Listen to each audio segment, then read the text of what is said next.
नमस्कार भाइयों और बहनों। इस कहानी के सभी पात्र और घटनाएं काल्पनिक है। इसका किसी भी जीवित या मृत व्यक्ति से कोई भी संबंध नहीं है, और अगर इत्तेफाक से संबंध आता भी है तो वो एक संयोग समझे। तो चलिए कहानी शुरू करते हैं। मैं 17 साल का हुआ तो फूल बेचने लगा। एक दिन फूल बेच रहा था कि एक 40 साल की अमीर मैडम ने अपनी गाड़ी मेरे पास रोक दी और बोली, क्या तुम मेरे घर के नौकर बनोगे? मैं खुशी खुशी मान गया और उसके साथ घर चला गया। तो एक दिन उसने मुझे खूबसूरत सा यूनिफॉर्म पहनने को दिया और बोली, तुमको ड्यूटी पर ये यूनिफॉर्म पहन कर आना है। अगले दिन जब मैं काम पर गया तो मालकिन मुझे देखकर बोली कि किचन से मिठाई की टोकरी उठाकर ले आओ। जब मैं टोकरी उठाकर ले आया तो मालकिन के साथ में बैठे अमीर और बड़े लोग मेरे स्वागत के लिए उठकर खड़े हो गए। मैं बहुत हैरान हो गया कि मैं तो एक नौकर हूं, तो मुझे इतनी इज्जत क्यों देते हैं। अगले दिन भी मालकिन ने किचन से वही टोकरी उठाकर लाने को कहा, तो मैं हैरान हो गया क्योंकि वो तो जैसा था वैसे पड़ा था। उन्होंने तो उसमें से मेहमानों को मिठाई खिलाई ही नहीं थी। जब ऐसे ही रोज रोज होने लगा तो मुझे मालकिन पर शक हुआ। एक दिन नज़र बचाकर मैंने जैसे ही वो टोकरी खोलकर देखी तो कदमों तले से जमीन निकल गई, क्योंकि उसमें तो मैं हैरान सा अपने बाप की मैयत के पास बैठा अपनी बहन और माँ की सिसकने की आवाज़ सुनता तो दो आंसू मेरी आंखों से भी टूट कर निकल जाते थे। तब कोई हमदर्द मेरे कंधे पर हाथ रखकर कहता, ना रमेश, तुम मत रो, तुझे तो अभी अपने बाप की जिम्मेदारी निभानी है। मेरे दिल में ये सवाल सिर उठा लेता कि कौन सी जिम्मेदारी?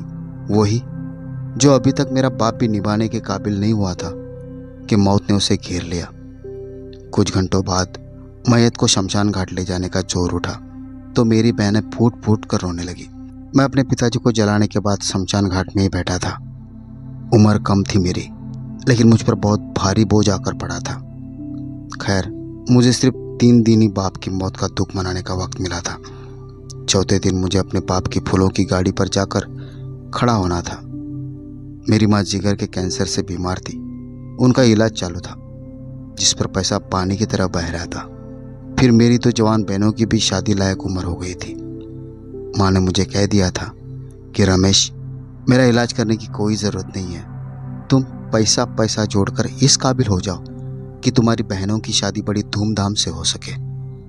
मैं सारा दिन फूलों की गाड़ी पर खड़ा रहा, मगर सिर्फ 300 के ही फूल बेच पाया था। मैंने वो पैसे ले जाकर माँ के हाथों पर रख दिए तो माँ बोली, बेटा, इन पैसों में से घर में खाने के लिए कुछ पकाऊं या ये पैसे जोड़कर तुम्हारे बहनों की शादी करूं? मैं चुप हो गया क्योंकि उनके सवालों के जवाब मेरे पास नहीं थे। माँ को यकीन था कि एक दिन वो सोने के लिए लेटेगी तो उठ नहीं पाएगी। बस इसी वजह से वो चाहती थी कि वो अपनी मौजूदगी में ही अपनी बेटियों की जिम्मेदारी से मुक्त हो जाए, कि उनके बाद उनके बच्चों का कोई सहारा नहीं होगा, क्योंकि हमारे रिश्तेदार तो पिताजी के समय ही हमसे अपना हाथ छुड़वा चुके थे। फिर वो इन दोनों के गुजर जाने के बाद कहाँ हमारी खबर बात लेने वाले थे। मैं हर रोज फूलों की गाड़ी लगाकर खड़ा हो जाता और हर रोज ही मायूस घर लौटता था। मैं बस इतने ही पैसे कमा पाता था जिससे घर का चूल्हा जलता रहता। माँ का इलाज भी रुक चुका था। पिताजी के पुराने ग्राहक उनके गाड़ी पर एक लड़के को देखकर वापस लौट जाते थे। मैं बस हरदम उठते बैठते भगवान से दुआ करता रहता कि वो मेरी मदद करे। दुनिया वालों से उम्मीद रखने के सभी रास्ते बंद हो चुके थे। एक दिन मैं अपनी गाड़ी पर बड़ा मायूस होकर खड़ा था। तभी एक बड़ी सी गाड़ी मेरी गाड़ी के पास आकर रुक गई। मैंने अपने फूलों की तरफ बड़ी उम्मीद से देखा था कि काश आज ये सारे फूल बिक जाए। तभी गाड़ी का दरवाज़ा खोलकर एक अमीर सी मैडम बाहर निकल आई और बोली, ए लड़के, क्या नाम है तुम्हारा? मैं थूक निकल कर बोला, रमेश नाम है मेरा। वो बोली, दिन भर का कितना कमा लेते हो? मैं उदासी से बोला, 3 या 400। ये सुनकर वो औरत कुछ सोच में पड़ गई और बोली, मेरे घर नौकर का काम करोगे? दिन का 3 या 4 हजार रुपये दूंगी। मैं तो उस औरत की बात सुनकर ही दंग रह गया था। मैं बोला, क्या काम करना होगा मुझे? मैं तो पढ़ा लिखा भी नहीं हूँ, शायद आपका काम ना संभाल सकूं। तो वो मैडम बोली, काम बहुत आसान है, तुम जल्द ही सीख जाओगे। मैं चाहती हूँ कि मेरे घर में सिर्फ तुम ही नौकरी करो, वरना मैं तो जिसे चाहे उसे काम पर रख सकती हूँ। मैं जल्दी से बोला, जी जी, मैं आपके पास काम करने के लिए तैयार हूँ। तभी उसने मुझे गाड़ी में बैठने का इशारा किया। मैंने उस औरत को पहले कभी नहीं देखा था, इसलिए उनके साथ जाने के लिए हिचकिचाहट हो रही थी कि ना जाने वो औरत सच भी कह रही थी या नहीं। खैर, मैंने सोचा इसकी बात मानना एक रिस्क है और मैं अपने घर वालों के लिए ये रिस्क लेने के लिए तैयार हो गया। मैं गाड़ी में बैठा तो वो बोली, मेरा नाम रीना है, तुम मुझे रीना ही कहोगे। मैं लड़खड़ाती हुई आवाज़ में बोला, मगर आप तो मेरी मालकिन हैं और मैं आपका नौकर, तो फिर मैं आपको आपके नाम से कैसे पुकार सकता हूँ। रीना अगली सीट पर बैठी थी, मुझे मुड़कर देखा और बोली, मुझे ज़्यादा सवाल जवाब पसंद नहीं। अगर तुम मेरे साथ काम करना चाहते हो तो कम से कम सवाल करना। मैं चुप हो गया। मैं रीना के साथ उसके आलीशान बंगले पर चला गया था। उसका घर देखकर तो मेरी आंखें फटी की फटी रह गई थी। मैं दरवाजे पर ही खड़ा था, तब उसने एक नौकर को आवाज़ देकर बुलाया और उसे यूनिफॉर्म लाने को कहा। वो नौकर यूनिफॉर्म लेकर आ गया तो रीना ने वो खूबसूरत सा यूनिफॉर्म मुझे पहनने को दिया और बोली, तुम्हें ड्यूटी पर ये यूनिफॉर्म पहन कर आना है। फिर उसने अपने पर्स से 10,000 रुपये निकाल कर मुझे दे दिए और बोली, ये लो, आज तुम्हारा पहला दिन था, ये तुम्हारा इनाम है, कल से काम पर आ जाना। मैं वे पैसे हाथ में पकड़कर दंग सा होकर खड़ा था। रीना जा चुकी थी, मेरी आंखों से आंसू बहने लगे थे। मैं तो भगवान के चमत्कार पर हैरान हो गया था कि वो इंसान को कैसे कैसे इनाम दे देता है। मैं जानता था कि आज इतने पैसे देखकर मेरी माँ बहुत खुश होगी। मैंने घर जाते ही वो सारे पैसे माँ के हाथों में रख दिए तो उन्होंने मेरा हाथ थामकर अपने सिर पर रख दिया और बोली, रमेश, आज तक तुम्हारा बाप भी इतने पैसे कमाकर कभी नहीं लाया, लेकिन उसने हमेशा हमें अच्छा ही खिलाया है। तू बता, ये पैसे कहाँ से लाया है। माँ ने अपनी सिर की कसम दे दी तो मैंने उन्हें खुलकर सारी बात बता दी। माँ की आंखों से आंसू बहने लगे थे। वे बोली, बेशक हमारा भगवान हम पर बहुत मेहरबान है, उसने मेरी सुन ली है। माँ बहुत खुश थी। उन्होंने रिश्ते कराने वाली औरत के हाथ पर 5,000 रुपये रख दिए और उससे कह दिया कि तुम्हें मेरी बेटियों का अच्छी जगह पर रिश्ता कराना है, मैं तुम्हें मालामाल कर दूंगी। अगले दिन जब मैं काम पर गया तो ये देखकर दंग रह गया कि रीना के साथ बहुत बड़े बड़े अमीर और नामी गिरामी लोग बैठे हुए थे। मैं उनको देखकर शर्मिंदा सा हो गया। तब रीना की आवाज़ सुनाई दी। वो बोली, रमेश, किचन से मिठाई की टोकरी उठाकर लेकर आओ। मैंने वो टोकरी बड़े आराम से उठाई। मुझे लगा कि ये मिठाई उन अमीर लोगों के सामने पेश करनी है, लेकिन जब मैं वो टोकरी उठाकर उन अमीर लोगों के सामने आया तो सब मेरे स्वागत में उठकर खड़े हो गए। मैं बहुत हैरान हो गया कि मैं तो एक नौकर हूँ, तो मुझे इतनी इज्जत क्यों दी जा रही है। मैं आराम से खड़ा था। तभी रीना बोली, रमेश, तुम जा सकते हो। मैंने सिर हिला दिया और लॉन्च से बाहर चला गया। लगभग 1 घंटा मैं बाहर बैठा रहा। तब एक नौकरानी मेरे पास आई। उसने मुझे 3,000 रुपये थमा दिए और बोली, मालकिन कह रही है अब तुम अपने घर जा सकते हो, कल वक्त पर ड्यूटी पर आ जाना। मुझे लगा वो नौकरानी मेरे साथ मजाक कर रही है। मैं बोला, लेकिन मैंने तो अभी तक काम किया ही नहीं है। वो मुस्कुरा कर बोली, खुशकिस्मत हो, यही काम है तुम्हारा, नहीं तो हम यहाँ सारा सारा दिन काम करते हैं, लेकिन मालकिन फिर भी खुश नहीं होती। मैं बोला, कहीं मालकिन ने मुझे काम से तो नहीं निकाल दिया। वो बोली, अरे नहीं नहीं, बेफिक्र रहो, बस कल वक्त पर आ जाना। मैं चुपचाप घर की ओर चल पड़ा था। मैंने वो पैसे ले जाकर माँ के हाथ पर रख दिए थे और वो मुझे झोली भर भर कर दुआएं देती रही थी, जबकि मैं परेशान सा था कि न जाने मालकिन मेरे साथ क्या खेल खेल रही है। अगले दिन मैं काम पर गया तो फिर से बहुत सारे अमीर मर्दों को मालकिन के साथ में बैठे देखा था। मालकिन ने फिर से मुझे मिठाई की टोकरी लाने को कहा तो मैं किचन में चला गया। किचन में पड़ी मिठाई की टोकरी देखकर मैं हैरान रह गया था, क्योंकि वो कल वाली ही टोकरी थी, उसको तो खिलाया भी नहीं गया था शायद। मैं वो टोकरी उठाकर ले गया तो सभी मेरे स्वागत में उठकर खड़े हो गए थे। मालकिन ने मुझे जाने का इशारा किया तो मैं बाहर लॉन में आकर बैठ गया। आज की पगार भी वही नौकरानी देकर गई थी। मैं घर पहुंचा तो माँ मुझे बहुत खुश नजर आ रही थी। मैंने वजह पूछी तो वो बोली, बेटा तुम्हारी दोनों बहनों का रिश्ता पक्का हो गया है। हम जैसे साधारण लोग ही हैं, उन्होंने दहेज लेने से भी इनकार कर दिया है। मैं माँ की बातें सुनकर बहुत खुश हो गया था। मैंने सोचा कि चलो बहनों का घर बस जाए तो फिर माँ के इलाज की तरफ ध्यान दूंगा। माँ ने बताया कि अगले रविवार को बड़ी शान से शादी हो जाएगी बहनों की। अगले दिन मैं काम पर गया तो मालकिन से कह दिया कि मुझे रविवार को छुट्टी चाहिए। उन्होंने वजह पूछी तो मैंने ये कह दिया कि मेरे बहनों की शादी है। मालकिन बहुत खुश हो गई और बोली, मैं तुम्हारे साथ तुम्हारे घर जाना चाहती हूँ। मैं सोच में पड़ गया, मगर फिर बोला कि मैं आपको अपने साथ लेकर चलूँगा। अगले दिन मैं रीना को अपने साथ लेकर घर गया था। माँ कमरे में थी। बीमारी की वजह से चलने फिरने में उन्हें तकलीफ हो रही थी, इसलिए रीना उनके पास ही चली गई थी। मैं माँ के कमरे के पास से गुजरा तो मुझे अंदर से रोने की आवाज़ आने लगी थी। मैं दिल ही दिल में शर्मिंदा हो गया कि माँ को मालकिन के सामने रोना नहीं चाहिए था। रीना बाहर निकली तो बोली, मैं घर वापस जाना चाहती हूँ। मैंने ड्राइवर को गाड़ी स्टार्ट करने को कहा तो वो अपनी गाड़ी में बैठकर वापस चली गई थी। मैं माँ के पास चला गया और बोला, क्या बात थी, आप रो क्यों रही थी? माँ ने अपने तकिए के नीचे से मुझे नोटों की गड्डियाँ उठाकर दिखाई और बोली, ये मुझे तुम्हारी मालकिन देकर गई है। वो कह रही थी कि मुझे इन पैसों से अपनी बेटियों के लिए थोड़ा बहुत दहेज दे देना चाहिए ताकि ससुराल में उन्हें किसी तरह की कोई तकलीफ ना उठानी पड़े। मैंने उसे मना कर दिया तो वो बोली, आपको कसम है आप ये पैसे रख ले। मैं इसलिए रो रही थी कि भगवान किस तरह इंसान की मदद करता है, किस तरह उसकी सोच से भी बढ़कर दे देता है।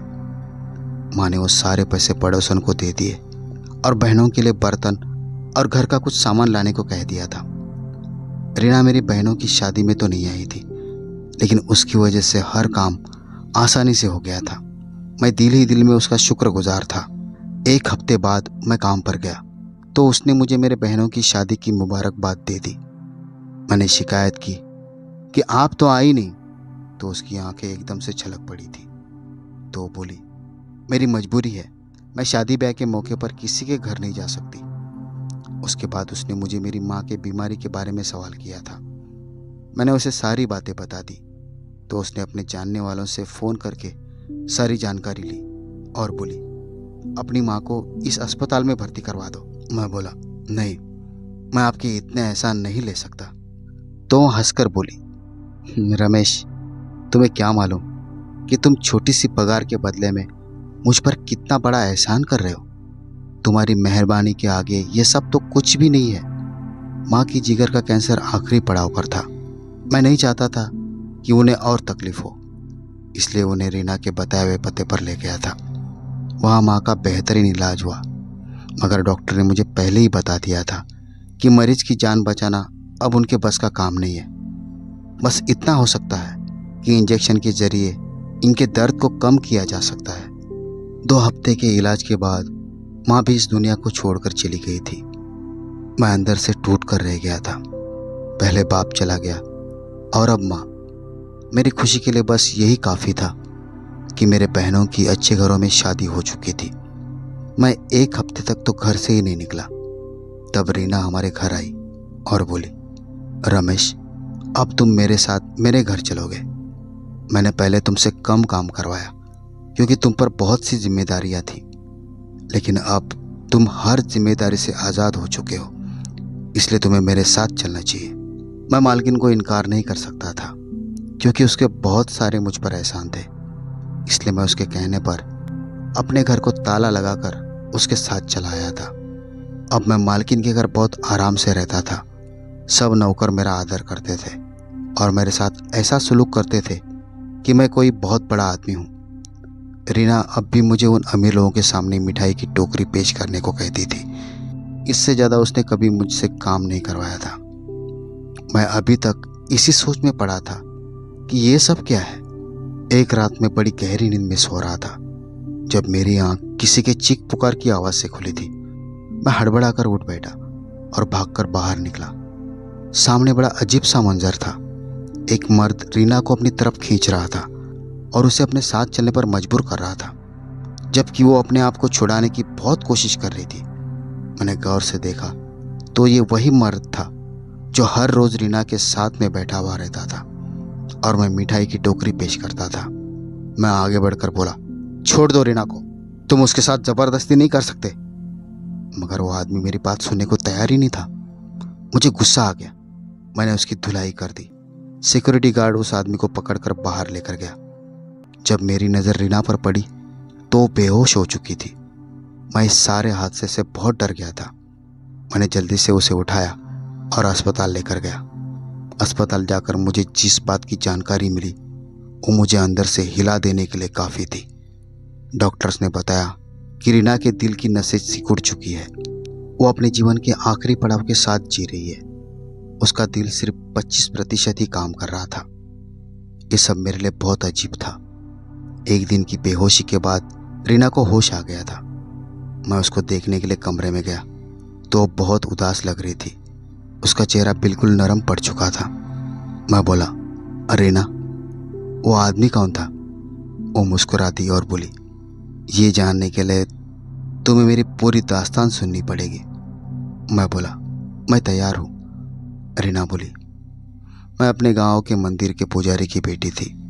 मेरे माँ बाप बहुत नेक इंसान थे। उठते बैठते उनके जुबान पर भगवान का ही नाम रहता था। हमारे घर में टीवी पर पाबंदी थी, जबकि मेरी सारी सहेलियां गाने और ड्रामा से परिचित हो चुकी थी। मेरे दिल में ख्याल आता कि काश मैं भी टीवी देख सकूं। मैं अपनी सहेलियों के घर जाकर टीवी देखती थी और हम सब मिलकर गाने गाती। मेरी आवाज़ बहुत अच्छी थी। एक दिन मैंने टीवी पर खबर देखी, किसी शहर में सिंगिंग के मुकाबले होने वाले हैं। मुझे लगा कि अगर मैंने उनमें हिस्सा ले लिया तो मैं कामयाब हो जाऊंगी। इसलिए मैं अपने माँ बाप से छुपाकर रात के अंधेरे में घर छोड़कर दूसरे शहर में चली गई थी। मैं सही सलामत ऑडिशंस के लिए पहुंच चुकी थी, मगर जज ने मुझे ये कहकर रिजेक्ट कर दिया कि तुम्हें अभी सीखने की ज़रूरत है। मैं बहुत नाराज़ हो चुकी थी। मैं बाहर निकली तो एक औरत बोली, मैंने तुम्हारी आवाज़ सुनी है, बहुत अच्छा गाती हो। तुम मेरे साथ चलोगी तो बहुत कामयाब हो जाओगे। मैं तो अपना घर छोड़कर पहले ही निकली हुई थी।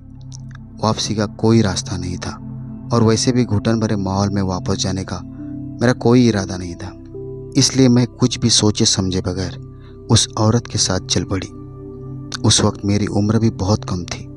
अगर मैं तब इतनी छोटी ना होती तो शायद ये फैसला मैं कभी ना लेती। मैं उस औरत के साथ में गई तो मुझे पता चला कि वो मुझे अपने कोठे पर ले आई है। वहाँ मुझे गुरुजी ने गाना गाने का प्रशिक्षण दे दिया और मैं बहुत अच्छी गायिका बन गई। मेरे आवाज़ की दूर दूर तक चर्चा होने लगी थी। मैं कामयाबी की सीढ़ियाँ चढ़ने लगी। तभी मुझे एक लड़के के साथ प्यार हो गया था। मैंने उससे शादी कर ली और कोठी को छोड़ दिया। शादी के बाद मुझे पता चला कि मेरे पति तो एक सज्जन इंसान है। फिर उसका पूजा पाठ के साथ भी बड़ा लगाव था। मुझे ये सब पसंद नहीं था। मैं घुटन भरी जिंदगी जीना नहीं चाहती थी। इसलिए मैं उसे तलाक लेकर वापस कोठी पर आ गई। तब मुझे पता चला कि मैं तो पेट से थी। मैंने ये बात बाई को बता दी तो वो बोली, ये तो खुशी की बात है, हम लोगों की दौलत बच्चे ही हुआ करते हैं। तब मेरे पेट से तुमने जन्म लिया था रमेश। मैंने तुमको जन्म दिया था, लेकिन मैं तुम्हारी जिम्मेदारी से घबरा गई थी। इसलिए मैंने तुम्हें एक फूल बेचने वाले को दे दिया। हमारे कोठी के पास बहुत सारे फूल वाले होते थे, लेकिन हम एक ही फूल वाले से फूल खरीदते थे। उसका नाम विजय था। विजय की 2 बेटियां थी। उसे बेटे का बहुत शौक था। वो अक्सर हमसे दुआ करने को कहता था। एक दिन मैं उससे बोली कि मेरा बेटा तुम ले लो। उसने दूसरी बात ही नहीं की और तुम्हें उठा कर ले गया, क्योंकि वो इस बात का गवाह था कि तुम मेरी जायज़ औलाद थी। मैंने विजय को विनती की थी कि तुम अपना ठेला यहाँ से ले जाओ। विजय ने अपना ठेला भी वहाँ से हटा लिया था। मैंने अपनी ज़िंदगी बहुत ही ऐशो आराम में गुजारी है, बहुत पैसा कमाया, लेकिन जैसे जैसे उम्र ढलती गई तो आवाज़ भी ख़त्म होने लगी। गाते गाते सांस बंद हो जाती थी। मैंने अपनी ज़िंदगी में बहुत कामयाबी देखी थी। अब मुझे कामयाबी की कोई ख्वाहिश नहीं थी। मैं जान चुकी थी कि हर एक चीज़ का अंत होता है। इसलिए मैंने वो कोठी छोड़ दी। अपना चेकअप करवाया तो पता चला कि मुझे दिल की बीमारी है। मैंने अपना बाईपास करवा लिया। कुछ सालों तक तो ठीक रही, लेकिन धीरे धीरे दिल ख़त्म होने लगा। अब जिन अमीर लोगों को तुम देख रहे हो ना, वे पेशे से वकील है। और कुछ मेरे आशिक हैं। लोगों ने मेरी आवाज़ पर अपना बहुत सा पैसा लुटाया था। अब वे अपना पैसा अकेले औरत से वसूल करना चाहते हैं। मैंने एक दिन तुम्हें देखा था, तुम फूल बेच रहे थे। तुम बिल्कुल अपने पाप पर गए हो। मुझे लगा कि मेरे पति खड़े हैं। मैंने तुम्हारा पीछा किया तो पता चला कि तुम तो फूल बेचने वाले विजय के बेटे हो। तभी मैं तुम्हें पहचान गई थी, इसलिए तुम्हें मैंने अपने यहाँ काम पर रख लिया। मैंने अपनी सारी जायदाद तुम्हारे नाम कर दी है और उन लोगों को भी बता दिया था कि अब तुम ही मेरे जायदाद के मालिक हो। मिठाई की टोकरी भी मैं तुमसे इसलिए मंगाती थी ताकि उनसे पहचान करवा सकूं। मैं उनसे कहती थी कि मेरी जायदाद तो अब इस लड़के के नाम पर हो चुकी है। तुम लोग अपना मुंह मीठा करो, हो सके तो मुझे माफ़ कर देना रमेश। इतना कहकर रीना ने अपनी आंखें बंद कर ली थी। वो मर चुकी थी, मेरी सगी माँ मर चुकी थी। मैंने उसका अंतिम संस्कार करवाया और उसके जायदाद का कुछ हिस्सा गरीबों में बांट दिया। मैंने उसी जायदाद से एक दिल का अस्पताल भी बनवाया था। मैं अपनी माँ की कमाई इस्तेमाल करना नहीं चाहता था, इसलिए खाली झोली वाला हो गया हूँ। अब मैं अपने पिताजी विजय के घर वापस आ चुका हूँ। जिंदगी ने मुझे बहुत कुछ सिखाया है। मैं अपने आप के अनुभव के दम पर काम शुरू करके अपनी रोजी रोटी कमाऊंगा और मुझे उम्मीद है कि मैं इस बार कामयाब होकर रहूंगा। तो भाई और बहनों, अगर ये कहानी आपको पसंद आई हो तो वीडियो को लाइक करके चैनल को ज़रूर सब्सक्राइब करें और बेल आइकन दबाकर ऑल पे सेट करें ताकि आने वाली हर वीडियो की आपको तुरंत जानकारी मिले। तो मिलते हैं अगले वीडियो में एक और नई दिलचस्प कहानी के साथ। तब तक के लिए नमस्कार। धन्यवाद भाई और बहनों।